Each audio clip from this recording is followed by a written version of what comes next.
वर्ष 2024 कई मायने में अलग रहा है। वर्ष 2024 में झारखंड की राजनीति को दो नया सितारा मिला है। एक सितारा कल्पना सोरेन है, जो आज यहाँ हमारे सामने खड़े हैं। आप सभी को जननायक हेमंत सोरेन जी और कल्पना का जोहार। हेमंत सोरेन जब जेल चल गए तो 4 मार्च 2024 को कल्पना ने राजनीतिक जीवन में कदम रखा। जिस दिन कल्पना ने राजनीतिक जीवन की शुरुआत की, उस दिन का भाषण शायद ही झारखंड का कोई व्यक्ति भूल सकता है।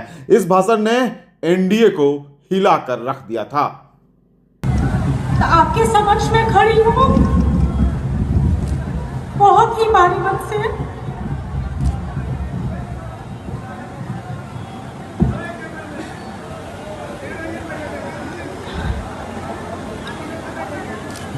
एक पिता के रूप में मेरे ससुर जी आज उनकी आंसू के साथ मेरी सासू माँ, जो बहुत ही बीमार वृद्ध हो चुकी है, वो भी बहुत आहत और परेशान है। मैंने सोचा था कि मैं अपने आंसू को रोक लूंगी, लेकिन आप लोगों का रास्ते भर से प्यार देखकर, आपका स्नेह देखकर आज मुझे वही ताकत मिल रही है जो मैंने सपने में भी कभी नहीं सोचा था। अरे जेल का ताला टूटेगा, अरे जेल का ताला टूटेगा। हेमंत सोरेन मत घबराना। इस जुझारू संगठन जो मेरे सामने, मेरे पीछे, मेरे आगे, मेरे बाएं दाएं चारों तरफ जो खड़ा है, इसका ये आक्रोश देखकर मेरे तन बदन में तो आग लग रही है। आपके अंदर में आ रही है कि नहीं वो आवाज? तो जोर से चिल्लाकर ये बता दीजिए इस खुले मैदान से कि होटवार का जेल तक आवाज जाए, आपके दादा के कान तक आवाज जाए कि इतना प्यार, इतना सम्मान, इतना दिल में रखने वाला प्यार अगर है तो जोर से चिल्लाकर बोलिए, हेमंत सोरेन जिंदाबाद, हेमंत सोरेन जिंदाबाद, हेमंत सोरेन जिंदाबाद। कल्पना अब गांडे से विधायक है और इंडिया की स्टार प्रचारक भी है।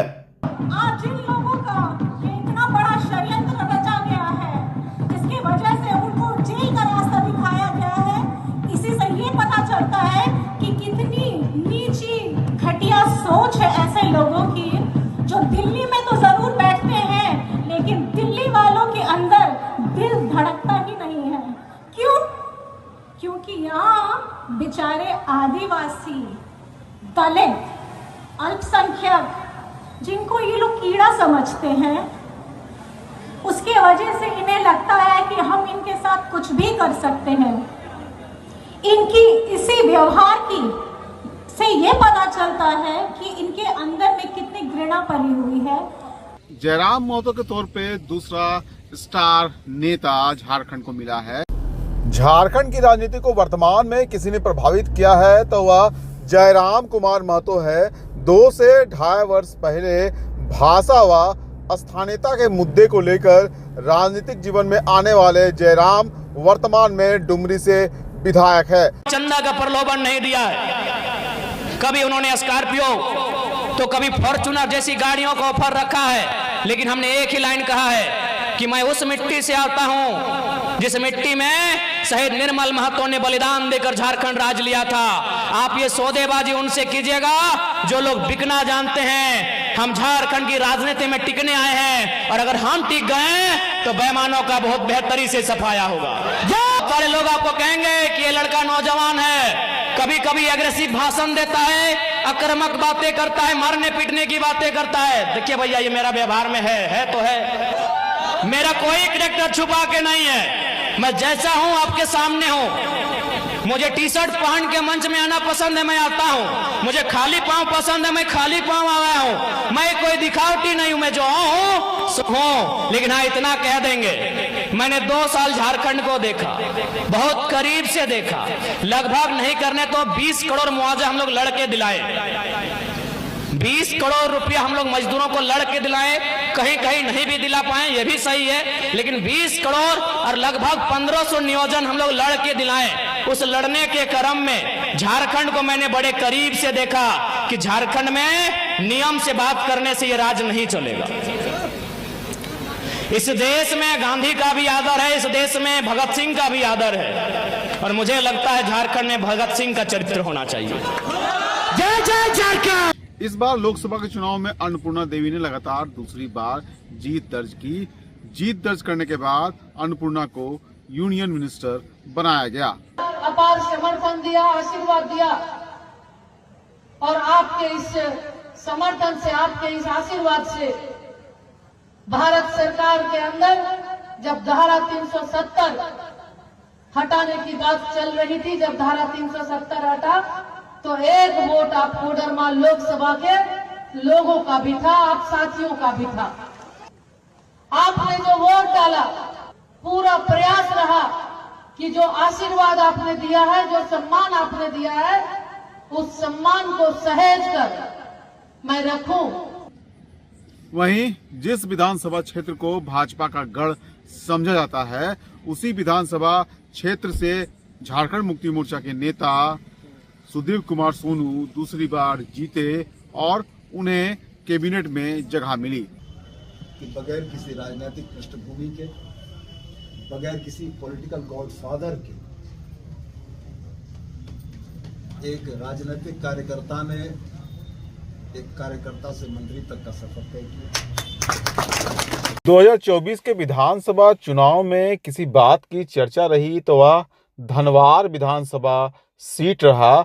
दरअसल यहां बाबूलाल मरांडी के सामने उनके ही नजदीकी संवेदक निरंजन राय ने ताल ठोक दी। ऐसे में निरंजन को बैठाने के लिए बाबूलाल को काफी मशक्कत करनी पड़ी।